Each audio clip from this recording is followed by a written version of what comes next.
আজকে যে চিচিঙ্গার তরকারিটা করব, এটা ভাতের রুটিতে সবার সাথে খাওয়া যাবে। মশলা নিচ্ছি আমি আদা, রসুন, টমেটো, পেঁয়াজ এখানে বেটে নেবো, আর 4টে কাঁচা লঙ্কা দেবো। এখানে ভাজার জন্য রেখেছি একটু পেঁয়াজ ধুয়ে, এখানে রেখেছি একটু টমেটো। ঢাকা দিয়ে আমি একটু ভাজতে দিয়েছিলাম নুন দিয়ে। দেখুন নুন দিয়ে এগুলো মোটামুটি ভাজাও হয়ে গেছে, সেদ্ধ হয়ে গেছে। এগুলো থেকে আমি আলাদা একটা থালায় তুলে রাখবো। এটা কিন্তু শুধু তেল দিয়ে আমি ভেজেছি, কোনো রকম মশলা ফোড়ন দিইনি। একটু তেল দিয়ে ভেজে একটু রেডি করে নিলাম।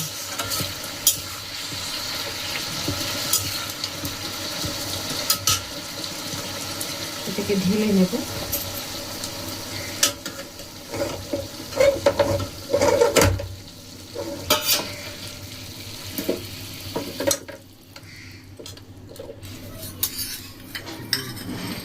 একটু দিলাম জিরে, দুটো তেজপাতা,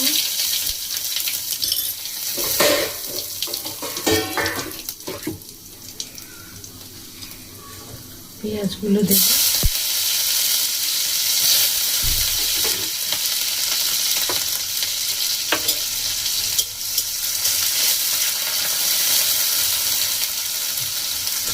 কেটে রাখা একটা টমেটো,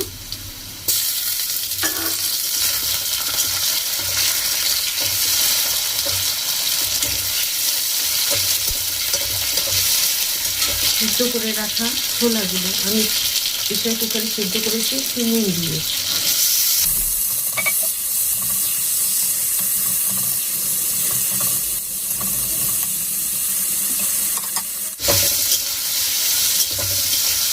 ও জিরে গুঁড়োটা এখানে দেওয়া আছে, শুধু হলুদটা দিইনি।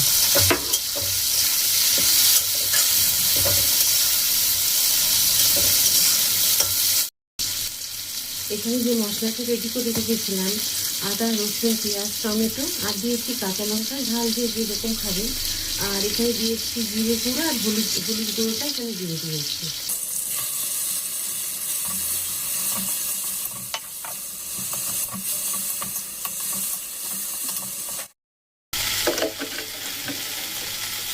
এক চামচ চিনি,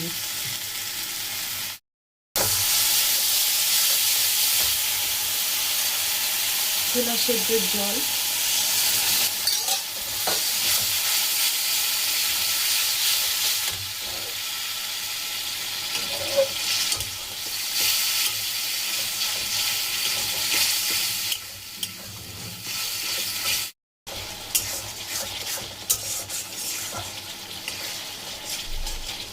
মশলা কষানো হয়ে গেছে। দিয়ে দেবো চিচিঙ্গা আর আলু দিয়ে আমি ভেজে রেখেছিলাম সেটা।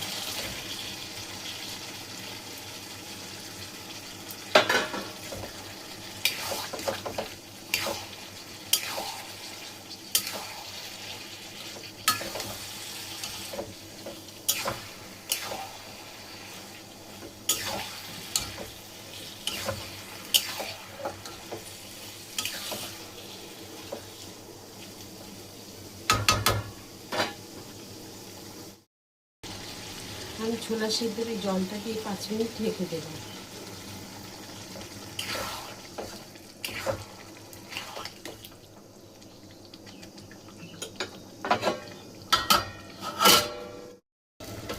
ঢাকাটা খুলে নেব।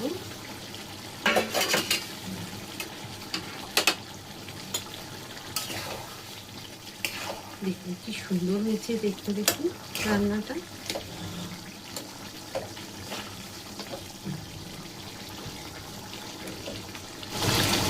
নুন একটু কম হয়েছে বলে আমি একটুখানি নুন দিয়ে দিলাম, কারণ আমি যখন ছোলা সেদ্ধ করি তখন নুন দিয়েছিলাম। আর যখন আমি এই যে ঝিঙ্গা চিচিঙ্গা আর আলু ভাজি যখন কড়াই তেল দিয়ে ভেজেছি, সেই সময় অল্প একটুখানি চিচিঙ্গা ভাজার সময় একটু দিয়েছিলাম নুন। তো আন্দাজটা ঠিক হয়েছে কিনা দেখুন। দেখুন কি সুন্দর হয়েছে।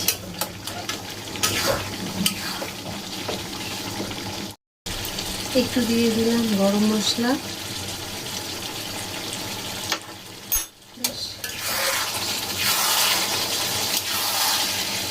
চাইলে এখানে ধনে পাতা দিতে পারেন।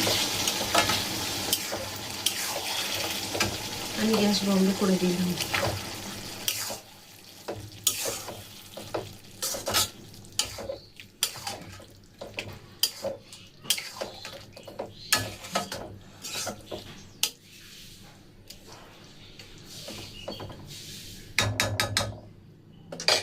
দেখুন কি সুন্দর হয়েছে দেখতে, আর খেতে যা হবে না, মানে আপনাদেরকে ঠিক বলে বোঝাবো না, আপনারা তৈরি করে একবার অবশ্যই খাবেন।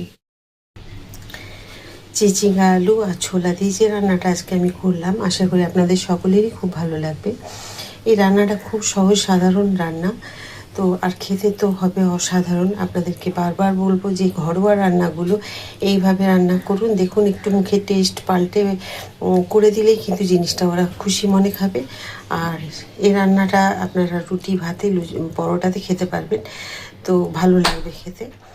তো কেমন লাগলো আজকে চিচিঙ্গা আলু আর ছোলা দিয়ে যে আমি রান্নাটা করলাম, যদি ভালো লেগে থাকে একবার অবশ্যই তৈরি করে খাবেন, কমেন্ট করতে ভুলবেন না। আর আবার একটা নতুন রান্না নিয়ে চলে আসবো আপনাদের সকলের কাছে।